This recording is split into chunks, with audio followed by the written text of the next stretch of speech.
함께 기도하겠습니다. 거룩하신 하나님 아버지, 세상의 분주함을 뒤로하고 주님의 임재의 자리에 우리를 불러주시니 감사합니다. 이 시간 우리의 마음을 모아 영적 엔진을 정비하는 시간이 되길 원합니다. 우리의 생각과 고집을 내려놓고 성령의 세밀한 음성에 귀 기울이는 시간이 될 수 있도록 하나님 인도하여 주옵소서. 선포되는 말씀을 통해 잠자던 우리의 영성이 일깨워지게 하시고 인생의 삶 가운데 하나님의 선하신 뜻이 우리의 삶 가운데 아름답게 이루어질 수 있도록 주여 능력을 더하여 주옵소서.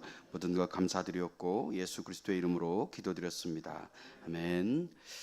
오늘은 우리가 사도행전 1장의 말씀을 통해서 영적 엔진이라는 말씀으로 하나님의 말씀을 나누고자 합니다. 오늘날 사람들의 삶의 질을 보여주는 그런 것 중에 하나가 자동차가 아닌가 싶습니다. 그래서 많은 사람들이 참 이렇게 자동차를 참 좋은 거를 구입하고자 하는 그러한 모습들을 보게 됩니다. 요즘 시대에 남들에게 보여지지 않는 그런 집들보다 다른 사람들에게 많이 부각되어지고 보여지는 이 자동차를 더 선호하는 경향성들이 많이 생겨났죠. 그래서 새를 살더라도 아주 좋은 자동차를 폼나게 몰고 싶어하는 젊은 세대들이 오늘날 많이 있습니다. 근데 그도 그럴 것이 자동차에서 지내는 시간들이 너무나 많아졌죠. 그래서 자동차에서 수많은 편의시설 그리고 그러한 것들을 통해서 더 안락함 가운데 일을 하고자 하는 그런 모습들을 보게 되어집니다. 그런데 우리가 이 자동차를 이렇게 선택할 때 우리에게 가장 중요하게 여겨지는 요소가 뭘까? 많은 사람들이 자동차를 고르는 기준이 다 다르겠죠, 그렇죠? 어떤 분들은 정말 이쁘고 또 어떤 분들은 멋있는 그러한 자동차를 선택하는 분들도 있고 또 어떤 분들은 최첨단 편의 시설이 갖춰져 있는가 이런 것들을 또 중요한 사양으로 여기고 결정하는 모습들이 있습니다. 그런데 이제 그러한 것들도 물론 서로 취향에 따라 다를 수 있겠지만 무엇보다도 우리가 자동차를 이렇게 구입할 때 항상 귀를 기울이는 게 뭐냐면 엔진이죠, 엔진. 이 차의 엔진이 좋은가. 물론 요즘에 모든 차들이 다 잘 나와서 옛날처럼 뭐 이렇게 엔진에 대한 걱정들을 많이 하지 않지만 그래도 그 엔진이 좋은 엔진이 얹혀져 있는 차들이 비쌀 수밖에 없습니다. 이 엔진은 연료를 폭발시켜서 잠자던 이 기계 덩어리를 이렇게 생명을 불어넣어서 움직이게 하죠. 그래서 수톤의 무게의 이 자동차 자체를 먼 거리까지 이동하는 원동력이 이 엔진의 힘입니다. 그래서 이 엔진의 성능은 곧 그 자동차의 가치를 결정하게 됩니다. 그래서 예전에 저도 제 차가 이제 K사의 프라이드라는 차를 처음 탔었는데 그걸 할 때만 해도 모든 분들이 이 차가 엔진이 좋다고. 그래서 저도 이제 다른 거 거들떠도 안 보고 그걸 샀었거든요. 근데 차를 좀 잘못 샀어요, 제가. 한 달 만에 차가 서가지고 이제 고생을 한 적이 있는데 어찌됐든 이렇게 엔진의 소리를 들어보고 그 차를 구별하게 되는데 세계적으로 엔진을 이렇게 잘 만드는 회사들이 그래서 인정을 많이 받아요. 유명세를 탑니다. 가장 이제 그 잘 보여주는 그런 사례가 바로 이 독일의 BMW라는 차입니다. 이 회사의 이름 자체가 이게 줄임말이에요. 그래서 바이에른 엔진 공업사 이 말을 줄여서 이제 BMW 이렇게 이제 부르긴 하는데 그만큼 이 차의 정체성이 이제 이름에 녹아 있듯이 엔진 제작에 목숨을 걸었다 그래서 굉장히 유명해진 회사이죠. 아마 우리나라에도 많이 이렇게 지나다니는 것을 보게 되는데 이 회사는 초기에 이제 이 항공기 엔진을 제작을 했었거든요. 근데 이제 그 기술을 바탕으로 해서 이제 자동차에 이제 맞는 그런 실린더를 일렬로 배치를 해가지고 진동이 적고 또 소음이 적고 또 회전이 빠르게. 그래서 이 직렬 6기통 해가지고 이제 굉장히 이슈가 됐었습니다. 그래서 이제 순식간에 세계적인 그런 어떤 프리미엄 브랜드를 가지게 됐습니다.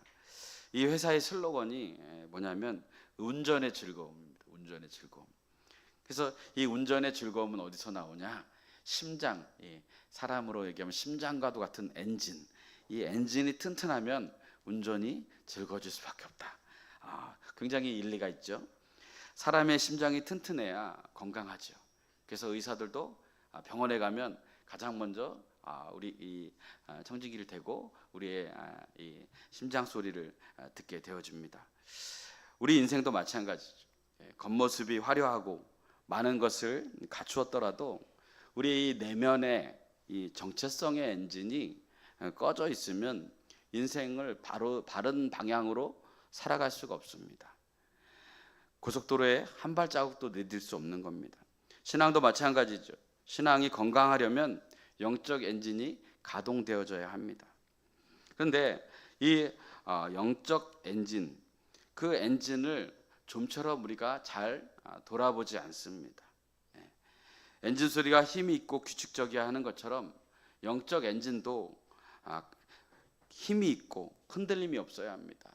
그 말은 우리의 영적 엔진인 이 기도의 소리, 이 기도의 힘이 강하면 강할수록 우리의 신앙이 안정되어지고 또 우리의 이 신앙 생활이 굉장히 즐겁게 되어지는데 우리는 그것을 간과하며 살아갈 때가 참 많이 있다는 사실입니다. 그렇기 때문에 그 사람의 기도 생활을 보면 그 사람의 믿음 생활을 알 수 있습니다.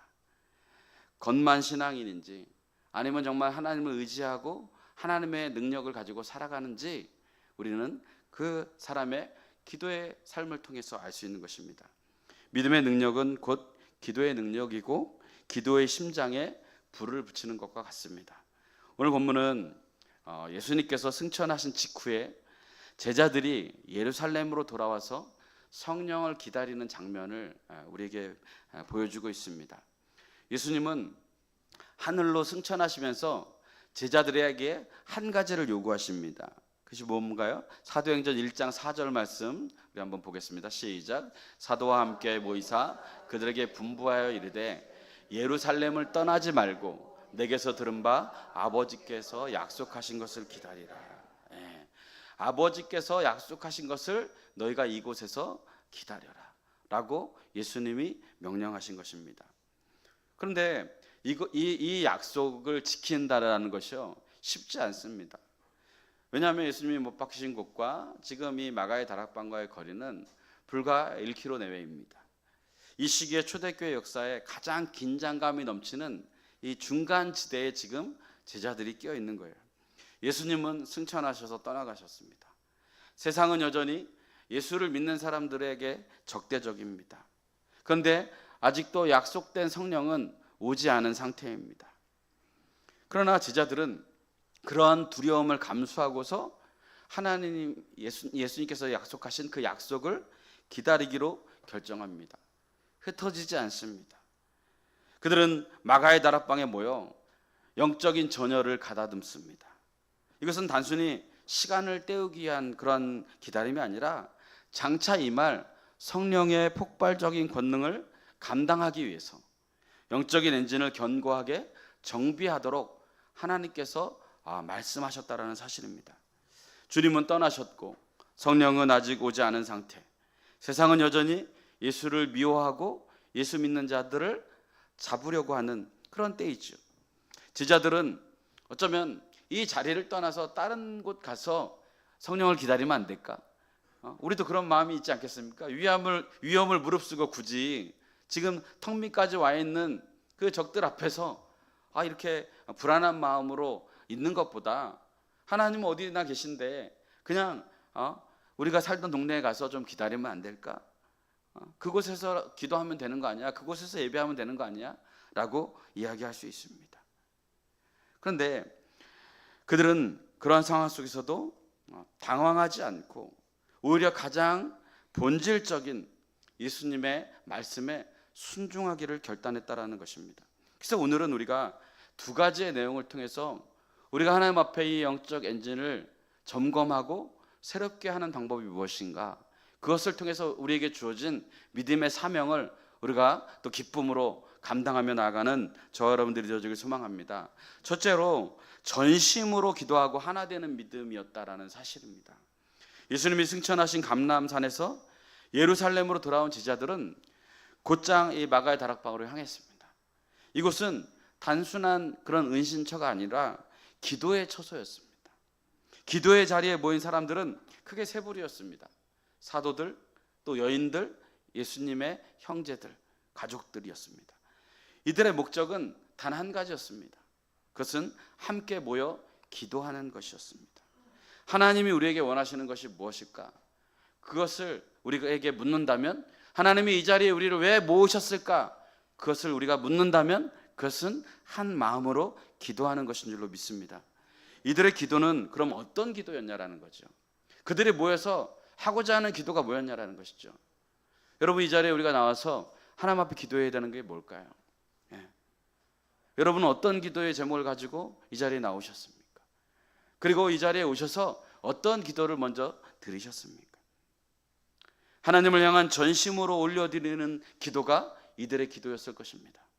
온 마음을 다해 간절한 마음으로 예수님이 말씀하신 그 약속을 붙들고 그들은 전심으로 기도하기를 힘썼을 것입니다. 도와달라고 기도했을 것이고 애쓰면서 기도했을 것입니다. 분명한 것은 그들의 기도는 진실했고 절박했다라는 사실입니다.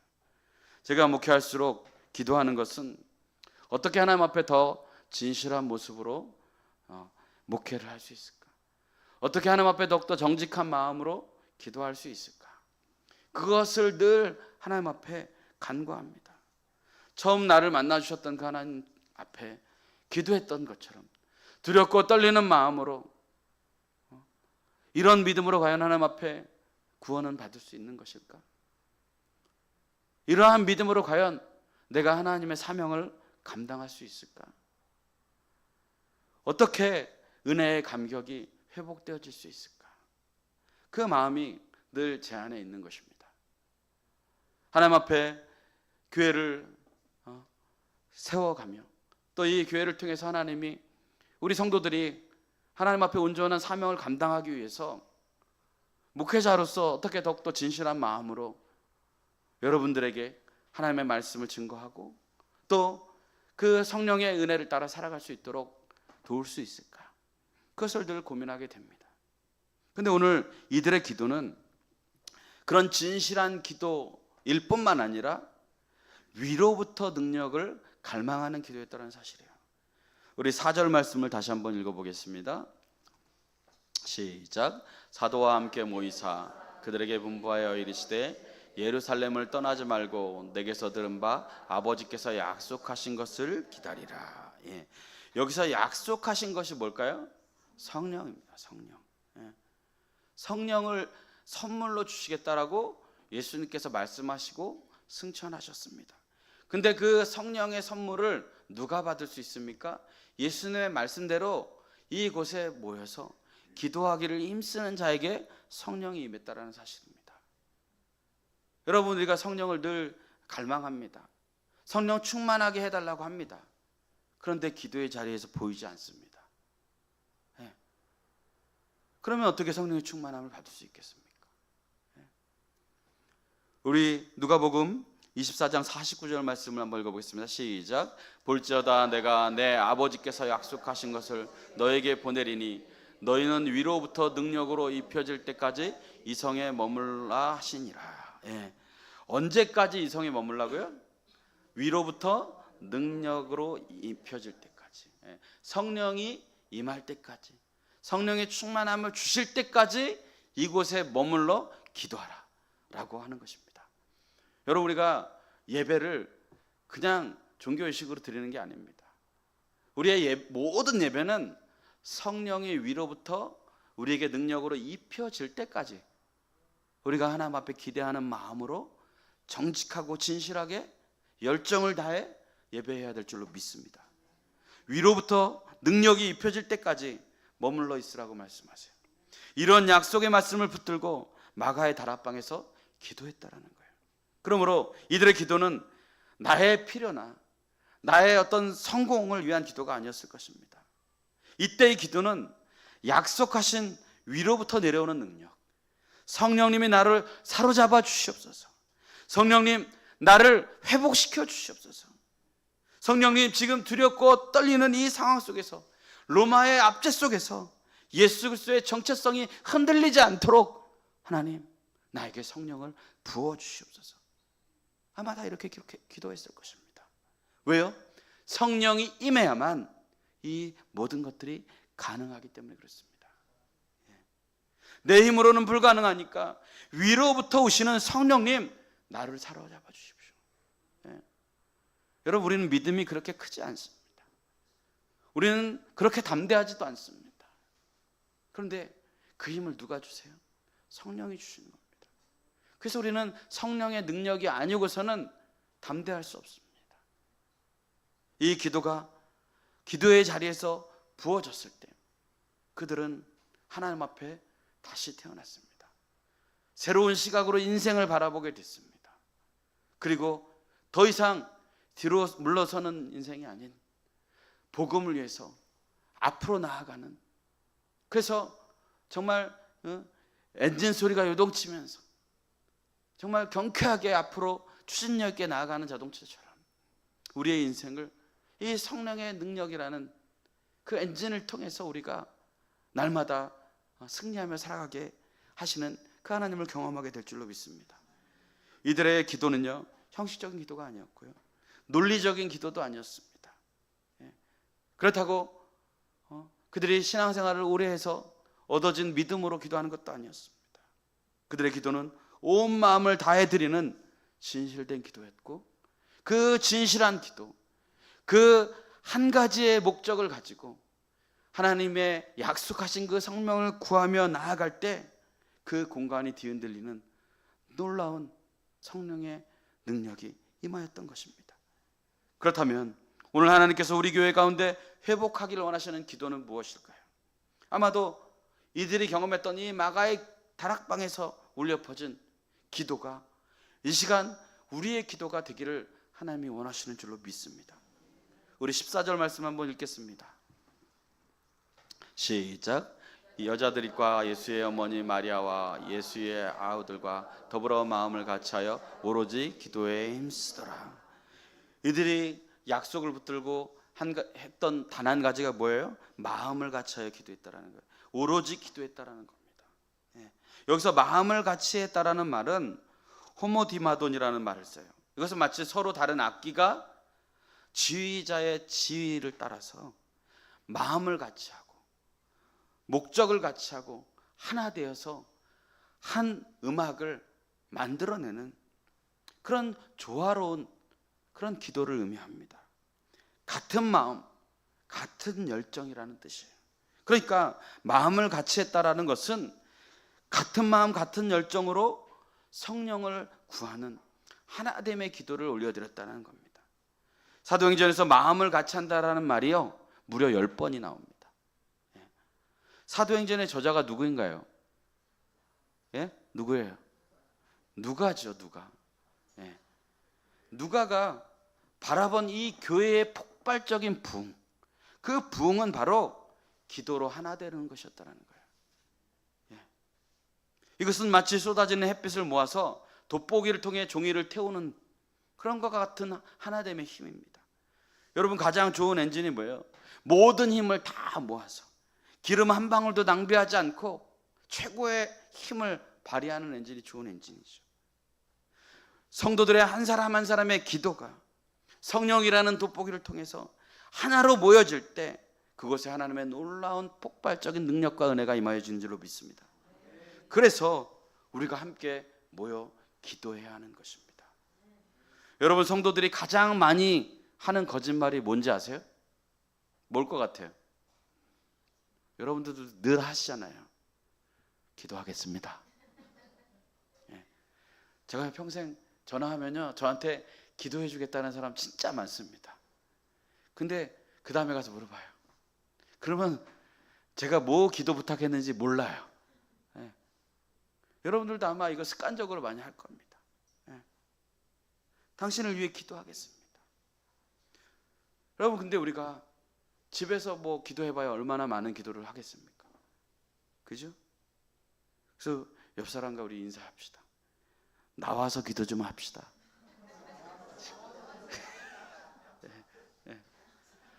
예. 여러분, 우리 금요기도회가 얼마나 뜨겁습니까? 그죠? 예. 금요기도회 오면요, 기도를 안 할 수가 없어요. 예. 안 할 수가 없습니다. 기도 끝나면 다 윤곽산 하나씩 먹고 가야 돼요. 예. 그냥 열심히 정말 하나님 앞에 온전히 하나 되어 기도합니다. 예. 그 기도의 기억을 가지고 우리는 살아가요. 그 기도가 우리의 신앙을 버티게 하고 그 기도가 우리의 삶을 변화시키는 능력이 되어집니다. 그것이 믿음이에요. 그래서 우리 금요기도회 때 좀 나왔으면 좋겠어요. 예. 그냥 이름만 성도 이렇게 붙여놓지 마시고, 이름만 재직 붙여놓지 마시고, 기도 한 번도 안 하는데 무슨, 어디 가서 당당히 그렇게 얘기할 수 있습니까? 예? 그래서 또 인사해요. 당신이 없어서 늘 아쉽습니다. 해보세요. 예. 이런 인사하기도 힘들죠. 나도 안 나오고 있는데. 예. 예. 특별히 하나님의 복음을 위해서는요, 각자의 기도가 중요하지만 함께 모여 기도할 때 그 능력은 배가가 되어지는 거예요. 성령의 역사가 있을 때는요, 반드시 뭐가 따라다녀요? 마음을 같이 하여. 네. 마음을 같이 하여 기도했다라는 거예요. 이게 사도행전에서 계속 연결이 되어집니다. 마음을 같이 하여. 마음을. 부흥의 현장에는 늘 마음에 같이 하여. 네. 저는 여러분의 가정과 일터와 여러분의 삶 가운데 성령의 압도적인 능력이 임하길 축복합니다. 네. 그렇게 하기 위해서는 우리가 해야 할 거 뭐예요? 한 마음으로, 한 열정으로 성령의 능력을 힘입어 기도하는 모습이 필요한 것입니다. 그렇기 때문에 마귀들은요, 끊임없이 한 마음이 되어 기도하는 것을 방해합니다. 예. 모이면 하나님이 일하시니까 두려워해요. 그래서 그 전에 미리 방해합니다. 자꾸 바쁜 일들도 만들고 아프게도 하고 자꾸 자녀들이 속썩이기도 하고 돈으로 어려움 당하기도 하고 계속해서 우리가 기도의 자리로 나아가지 못하도록 방해하는 것입니다. 근데 여러분, 제가 신앙생활하면서 놀라운 건 뭐냐면요, 기도해야 할 때 기도하지 않아요. 네? 정말 기도해야 할 순간인데 기도하지 않아요. 그냥 집에 있는 거예요. 그렇지 않습니까, 여러분? 하나님, 우리가 이때에 기도하라고 우리에게 말씀하고 계신데, 우리 힘들고 어렵고 낙심되고 염려되고 근심 걱정이 많아질 때 오히려 기도를 쉬면서 그 순간이 지나가기를 바라요. 예. 여러분, 어떻게 하나님이 일하시겠습니까? 물론 주변에서 기도해주면 하나님의 긍휼하심이라도 입을 수 있겠죠. 그러나 하나님은 우리 한 사람 한 사람이 하나님의 기도의 능력을 경험하기를 원하십니다. 그리고 그 기도의 능력이 경험되어진 그 삶을 통하여 우리의 믿음과 우리의 신앙이 견고히 세워지길 원합니다. 여러분, 우리는 한 마음 한 비전을 그래서 품고 나아가야 돼요. 예수님도 교회의 가장 핵심적인 DNA가 뭐라고 했어요? 만민이 기도하는 집. 예. 교회는 기도를 떼놓고 이야기할 수 없다는 거예요. 예. 교회에서 가장 중요한 본질은 기도라는 거예요. 예. 교회에서 수많은 프로그램을 하고 많은 교제를 나눌지라도 기도가 없으면요, 그건 사교장이지 교회가 아닙니다. 예. 우리가 전심으로 하나 되어 기도할 때 하나님의 능력을 보게 될 줄로 믿습니다. 우리나라가 급격히 기도가 줄어든 때가 언제였습니까?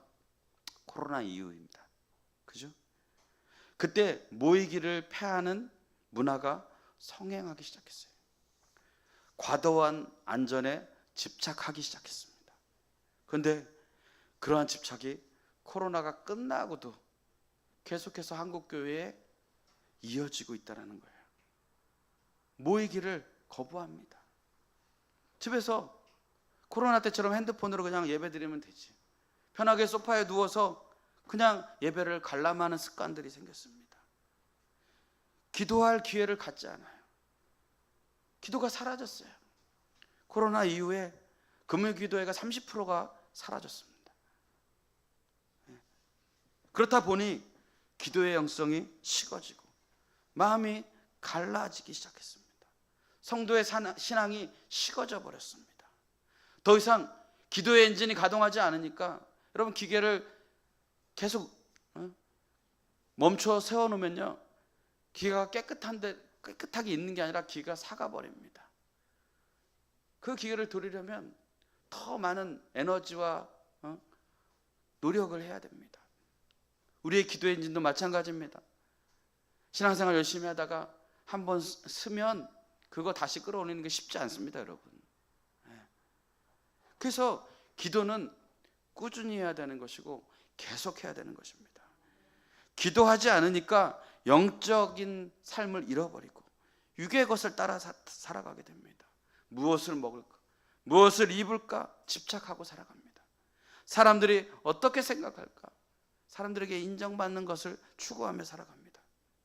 기도하면 하나님의 음성이 들려지고, 기도하면 아버지의 뜻이 깨달아지고, 기도하면 말씀이 얼마나 중요한가를 느끼게 되는데, 기도하지 않으니까 자꾸 신앙이 뒷걸음질 치는 겁니다. 하나님이 내 삶 가운데 있다는 것을 자꾸 까먹게 됩니다. 주일 예배 한번 드리는 것도 벅차고, 하나님이 나를 왜 이 자리에 세우셨는지도 모른 채 그냥 살아갑니다. 믿음은 점점 자기중심적으로 바뀌게 돼요. 편한 믿음이 좋은 믿음이라고 생각합니다. 문제가 없어지면 기도하겠다고, 문제가 없으면 교회 나오겠다고 하는 그런 모습들이 우리 가운데 너무나 많이 있습니다. 그런데 오늘 본문에서 놀라운 것은 그토록 의지했던 예수님이 승천했고, 사도 중에 한 사람인 이 가론 유다는 실족해서 자살을 했습니다. 그래서 사도의 자리 하나가 공석이 되어져 버려요. 빈자리가 되어져요. 예수님이 승천했고 여전히 고난은 우리 앞에 머물러 있고, 사도 중에 한 사람은 이제 그 자리를 비웠습니다. 그 모습을 바라보는 성도들의 마음이 어땠을까요? 그 마음이 어땠을까요? 한 마음으로 기도해야 될 때 그들의 마음 가운데 상실감이 얼마나 컸겠습니까? 그러나 그들은 그러한 환경을 바라보지 않았습니다. 하나님의 약속을 바라봤습니다. 우리의 신앙은요, 우리의 환경 때문에 우리의 신앙이 좋아지고 나빠지는 게 결정되어지지 않습니다. 우리의 신앙은 하나님의 약속의 말씀을 붙들 때 바뀌는 거예요. 여러분, 우리가 함께 모여 하나 되어 기도하게 된다면 이곳이 진동하고 놀라운 성령의 역사를 보게 될 줄로 믿습니다. 제가 꿈꾸고 원하는 교회는 논리적으로 성경을 깨닫는 교회가 아닙니다. 대충 얼굴 도장 찍는 그런 성도들이 많은 교회가 아닙니다. 인본주의적인 세상의 신념을 따라 살아가는 교회가 아닙니다. 제가 하나님 앞에 기도하는 교회는 성도들이 이곳에 오면 성령의 임재를 경험하고, 예수 그리스도의 이름으로 병이 낫고, 예수 그리스도의 이름으로 낙심하고 상처받은 영혼들이 복음으로 회복되어서 성령의 능력으로 살아가는 교회입니다. 이것이 바로 초대교회였고 사도행전적인 교회였고, 우리가 이 땅에서 살아가는, 우리가 추구하는 교회의 모습이 되어야 될 줄 믿습니다. 여러분, 세상에는 두 종류의 사람이 있습니다. 세상에 쫓기며 살아가는 사람. 이런 사람은 어떤 사람입니까? 늘 시간에 쫓깁니다. 늘 물질에 쫓기고요, 늘 성공에 쫓겨요. 늘 트렌드에 쫓겨 살아가요. 그래서 그들의 이면에는 돈에 쫓겨 살아갑니다. 그 인생 가운데 무슨 기쁨과 인생의 가치가 있겠습니까? 그러나 또 한 사람은 하나님의 계획과 부르심 안에서 삶의 목적을 발견하고 예수 안에서 평안을 누리며 살아가는 부름받은 능력의 증인들이라는 사실이에요. 그래서 그들은 하나님 나라를 위해 살아갑니다. 그들의 인생의 목적은 먼저 그의 나라와 그의 의를 구하는 것입니다. 십자가 사건 이후 제자들은 두려움에 쫓기는 사람들이었습니다. 그런데 그들은 도망가는 것보다 예수님이 약속하신 것을 위해 마가의 다락방에 모여 기도함으로 세상에 쫓기는 사람이 아니라 하나님의 부르심에 반응하는 성령의 사람으로 살아가게 된 줄로 믿습니다. 두려움에 쫓겨다니는 사람이 아니라 부르심의 자리에서 순종하는 사람들이 되어주기를 주님의 이름으로 축복합니다. 이 시간 바라기는 그래서 이제 인생에 쫓겨가는 인생에서 벗어나서 하나님의 부르심의 자리로 옮겨가는 인생이 되어줬으면 좋겠습니다. 하나님의 부르심을 만나면 하나님의 은혜와 평강 가운데 거하며 늘 하나님을 기뻐하시는 자리, 그 자리가 내가 서야 할 자리임을 깨닫게 되는 것입니다. 우리는 흔히 큰 일을 앞두고 무엇을 할까 고민하지만 오늘 초대교회 이 성도들은 함께 기도하는 것을 선택했다라는 사실입니다. 하나님의 약속을 기다리는 가장 적극적인 방법은 함께 기도하는 것, 함께 무릎을 꿇는 것입니다. 이제 여러분의 생각보다 먼저 기도하시고 하나님의 약속을 붙들고 성령의 충만함을 간구하며 날마다 믿음의 길을 걸어가시는 저와 여러분들이 되어주시길 주님의 이름으로 축복합니다. 두 번째로 기록된 말씀을 따라 영적 질서를 회복해야 합니다. 기도의 열기 속에서 베드로가 일어나야, 그리고 그는 가룟 유다의 이 비극적인 죽음을 언급합니다. 그리고서 그것을 애도하고 슬퍼하는 것에 머무르는 것이 아니라 그의 빈자리를 채우자고 성도들에게 선포하는 것입니다. 우리가 잘 아는 것처럼 유다는 예수님을 배반하고 자살로 인생을 마무리합니다. 12제자 중에 한 사람이었고 재정을 맡을 정도로 유능하고 또 제자들 가운데서 신뢰받는 그런 인물이었을 것입니다. 교회에서 재정은 아무에게나 맡기지 않죠. 그죠? 재정을 맡는 사람들은 정직해야 합니다. 그리고 누구보다도 신뢰할 수 있는 사람이어야 합니다. 그리고 누구보다도 하나님 앞에 살아가는 사람이어야 합니다. 그런데 이 가룟 유다가 재정을 맡았는데 그의 종말이 너무나 처참합니다. 그는 예수를 팔 생각에 은 30을 받았습니다. 예수님이 이제 십자가에 잡혀 돌아가시게 되었으니까 자신의 목표, 세상을 쫓아서 돈 하던 그것을 쫓아서 자신의 스승마저도 팔아버리죠. 그런데 돌아보니까 아닌 것 같은 거예요. 그래서 그 돈을 다시 가지고 갔는데 그것을 받아들이지 않아요. 그래서 그것을 성전에 던져두고 돌아가는 길에 스스로 목매달아 죽게 됩니다. 얼마나 비참한 인생입니까? 예수님을 팔면서까지 세상의 성공을 위해 쫓아갔는데 그 끝이 좋지 않습니다. 여러분, 그래서요, 우리가 신앙생활하는 목적을 반드시 바로 세워야 합니다. 우리가 신앙생활하는 것, 우리가 예수님을 따르는 것, 그 목적이 무엇인지 그것을 잃어버리게 되면 우리의 미래를 장담할 수 없습니다. 여러분, 가룟 유다가 갑자기 이런 마음을 근데 품었을까요? 갑자기 어느 순간에 이 마음을 품고서 계획했을까요? 아닙니다.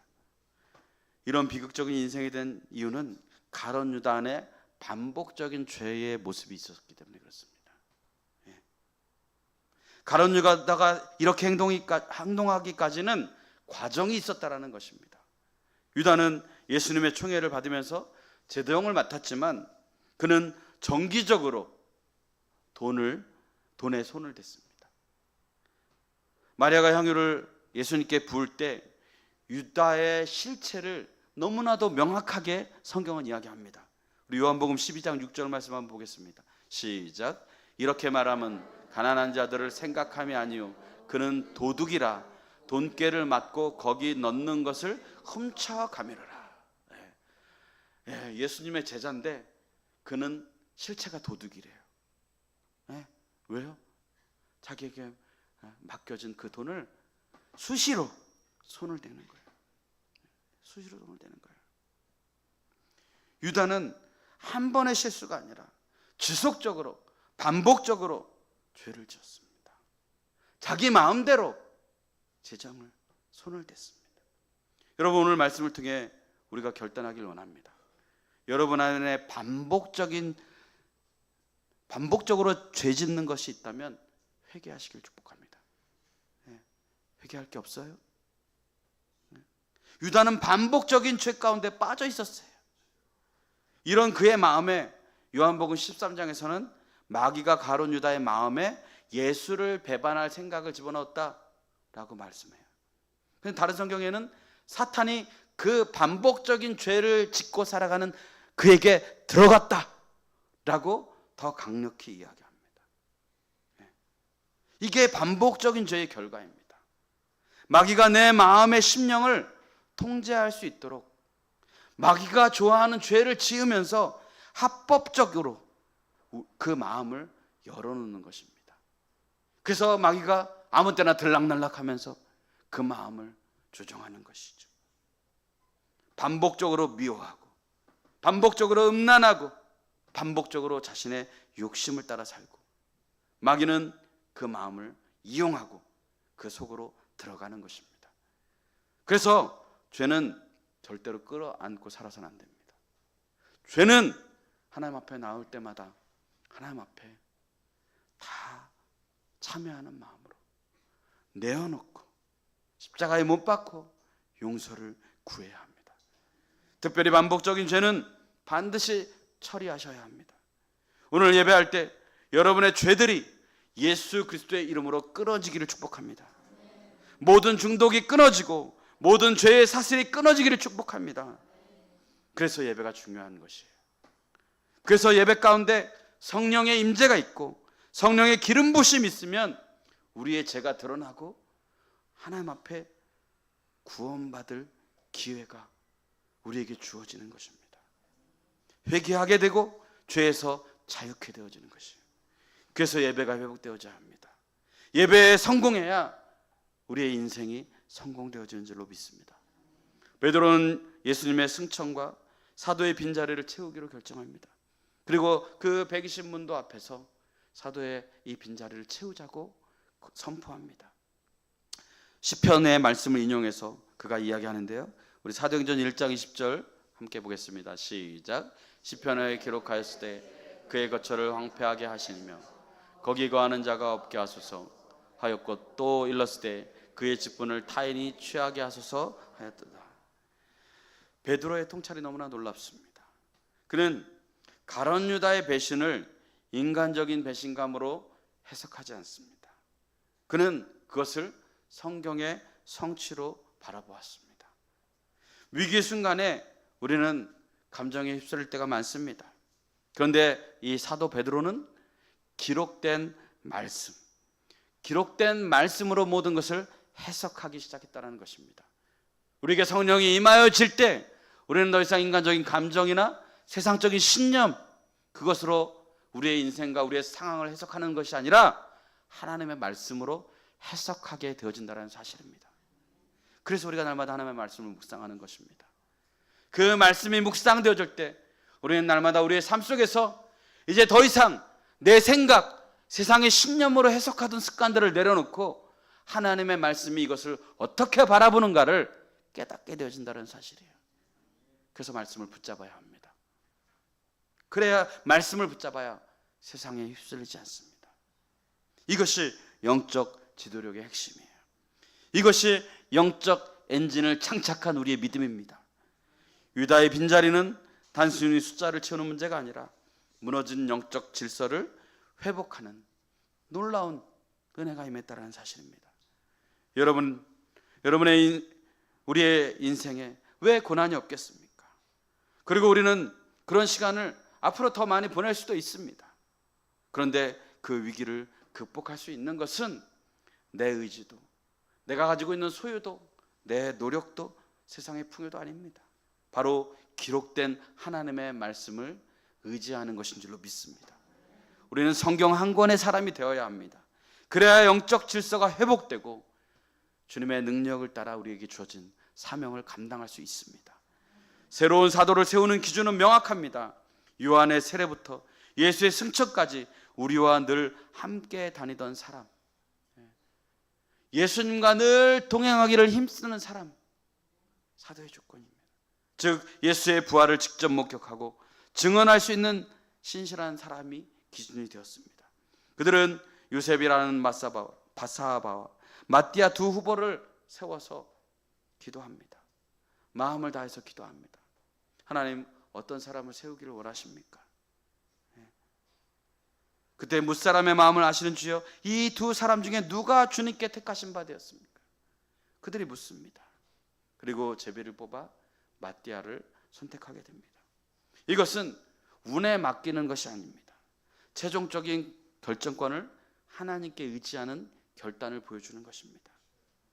여러분, 기도했으면 결과는 하나님께 있는 것입니다. 기도했다면 내 마음에 들지 않더라도, 내가 원하는 결론이 나오지 않더라도 하나님이 우리에게 허락하여 주신 것을 믿고 믿음으로 선택하는 것입니다. 믿음으로 그 길을 가는 것입니다. 기도했다면, 우리가 하나님 앞에 진실함으로 기도했다면, 우리가 성령의 뜻을 구하며 기도했다면 그 이후의 문제는 더 이상 우리의 문제가 되어지지 않는 것입니다. 하나님이 책임지는 인생, 그것이 우리가 걸어가야 하는 그런 주님의 길인 줄로 믿습니다. 사도행전 1장의 마지막은 마띠아가 11사도의 수에 들어갔다라고 마무리를 짓습니다. 오늘 우리의 삶에도 빈자리가 있을 수 있습니다. 빈자리가 있을 수 있어요. 실패의 과거의 자리, 막막한 미래의 빈자리들이 있을 수 있습니다. 어쩌면 현실적으로 우리가 함께 기도해야 할 때 기도의 빈자리가 있을 수 있습니다. 예배해야 할 때 예배의 빈자리가 있을 수 있습니다. 전도해야 할 때 전도의 빈자리가 있을 수 있습니다. 하나님의 사명을 감당할 때 내가 감당해야 할 그런 물질의 빈자리가 있을 수 있습니다. 그러한 빈자리를 하나님 앞에 채워달라고 기도하는 것입니다. 그래서 가끔 우리 찬양 인도하는 권사님이 우리 빈자리를 채워달라고 기도, 성경적입니다. 성경적이에요. 왜요? 하나님은 그 빈자리를 채우기를 원하시는 하나님이시기 때문에 그렇습니다.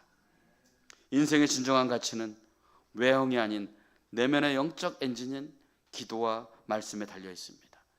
막막한 기다림의 순간에 마음을 같이한 전심으로 기도하는 그 기도를 통하여 성령의 능력을 힘입어야 될 줄로 믿습니다. 가룟 유다의 사례처럼 반복적인 죄를 끌어내고 예배를 통해서 영적인 질서를 회복해야 될 줄로 믿습니다.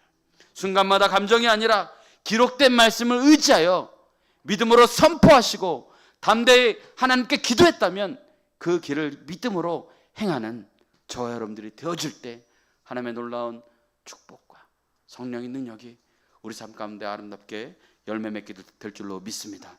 함께 기도하겠습니다. 사랑과 은혜가 풍성하신 하나님 아버지, 오늘 사도행전의 말씀을 통해 우리 인생을 움직이는 진정한 힘이 어디에 있는지 깨닫게 하시니 감사합니다. 화려한 겉모습보다 내면의 영적 엔진이 견고한 신앙인이 될 수 있도록 하나님 인도하여 주옵소서. 제자들이 마가의 다락방에서 마음을 같이하여 오로지 기도에 힘썼던 것처럼 우리도 세상의 소리에 쫓기지 않고 위로부터 임하는 성령의 능력을 갈망하며 기도의 무릎으로 승리할 수 있도록 하나님 역사하여 주옵소서. 바라옵기는 우리 안에 반복적인 죄의 유혹을 예수 그리스도의 이름으로 끊어낼 수 있도록 역사하여 주옵소서. 감정이나 환경에 휘둘리는 인생이 아니라 기록된 말씀을 앞세워 우리의 삶을 변화시켜 나가고 영적 질서를 회복할 수 있도록 성령으로 임하여 주시옵소서. 우리의 삶의 모든 빈자리가 하나님의 영광으로 가득할 수 있도록 주님 임재하여 주옵소서. 우리의 영원한 소망 되신 예수 그리스도의 이름으로 기도드렸습니다. 아멘.